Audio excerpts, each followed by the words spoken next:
guys, Ronnie Chavez here to bring you another tutorial, and this tutorial is on the corkscrew. Now make sure you have learned a solid cheat gainer or kick the moon, whatever you want to call it. You can check out my previous tutorial on the cheat gainer right here. So be sure to check that out and learn that trick, and then you're ready to move on and learn the corkscrew. So let's get started. When you're first gonna get started on learning the corkscrew, the setup and the way you go into it is gonna be pretty much the exact same setup as a cheat gainer. So you're going to be doing your J step, you're going to want to have some decent momentum going into it, and everything up to the point of your jump is going to be the same as the cheat gainer. So if you're wondering how to do a proper J step and all that stuff, make sure you check out that tutorial. But otherwise, you're going to do the J step, everything the same, you're going to block, and as you come around to the jump, you're going to be jumping off your toes as always. You never want to be jumping flat-footed. You always want to be putting a lot of force from the balls of your feet. And then as you jump, you're going to be kicking your leg over your opposite shoulder and swinging your arms up to get that set. When setting your arms and throwing them to the spin, it's actually a fluid motion. It's not a up stop, down stop. It's actually one continuous motion where you're throwing up for the set and then just letting them follow through with the spin. Now this is where it starts to change a little bit, is once you get that set, you're immediately going to follow through with the spin, which is where you're going to throw your arms up and tuck them to the side and tuck everything tight to help you spin faster.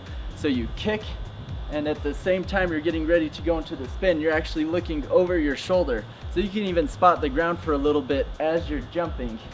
And so you set, throw your arms up, and then tuck the spin and come out of it. So pretty straightforward. The hard part is just practicing the timing of throwing the spin and the set of the actual flip. Because if you spin too early, if you're starting your spin as you're jumping, then it's going to cause you to actually not get proper height and flip, and you probably won't make it around. If you spin too late, then you're not going to get enough spins around before flipping around. So it's all about the timing and how quick you can throw that spin, because it's an explosive move. As soon as you get that set, you got to spin it really fast to get it to come around. If you're familiar with backflip 360s or back fulls on a trampoline, it's that same motion that will help you out a lot. The only difference is that on a cork, you're going slightly off axis and cheating into it, whereas just a normal back full, you're just doing a straight set backflip and then tucking into the spin. So remember, with the cork, it's going to take some practice, and if you have a solid cheat gainer, it's going to be a lot easier to learn the cork. The hard part is just getting the spin around and not having it affect your flip so much. Now, one thing people like to do on landings, which actually allows you to combo into more tricks, is to kick your leg out on the landing. So in this case, you're going to do a cork off your right leg, then you're going to do the cork, spin around, and then kick your right leg out again to land the trick. So instead of kicking all the way through with your left leg, it's almost like you're switching legs and landing on your leg you're jumping from. So a lot of people like to learn corks off of ledges. That's actually one of my favorite things to do, is doing a cork off of height. It just feels really cool. The problem is a lot of people want to learn off of ledges first before learning it on flat ground, which is okay if that's the best way for you to learn it. The only problem with that is it's going to teach you bad technique for when you want to do it on actual flat ground. Because what happens when you're doing it off of height, you have to actually allow your body to drift away from the wall so you're not landing back on it, which means you're not blocking as much, which means you're not getting as much height. Whereas on flat ground, if I'm doing it on flat ground, I'm basically going to be landing close to where I'm taking off from. What you want to do when you're doing it off of a ledge is, first off, you want to be very aware of your foot placement.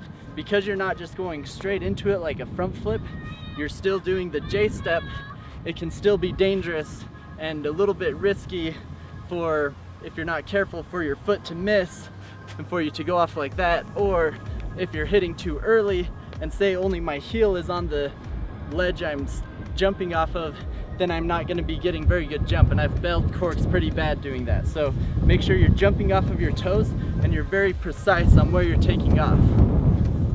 The next thing is to make sure where your body position is. And Normally you're slightly leaning back so that you're blocking your momentum. In this case, you want to allow your body to slightly drift forward so that you can jump away from the wall.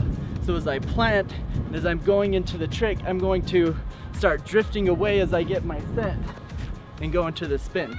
So the cork, like any trick, can be dangerous to learn. So just make sure you're uncomfortable with it, you're in a safe environment. Gymnastics gyms are recommended, but still, if you're a very comfortable athletic person, you can still learn these types of things on grass or into sand or various things like that. But otherwise, I wanted to let you guys know that I have an awesome video coming out on the Devin Supertramp channel. I had the opportunity to work with him out in Paris on, that's right, the new Assassin's Creed game coming out called Assassin's Creed Unity. And it's me and 3 other French guys from the French freerun family who are doing this awesome parkour video as assassins. It's going to be an amazing video. I know you guys will love it, so make sure you watch for that on Devin Supertramp channel. But otherwise, be sure to subscribe to my channel for more tutorials and more awesome videos coming out. Thanks for watching.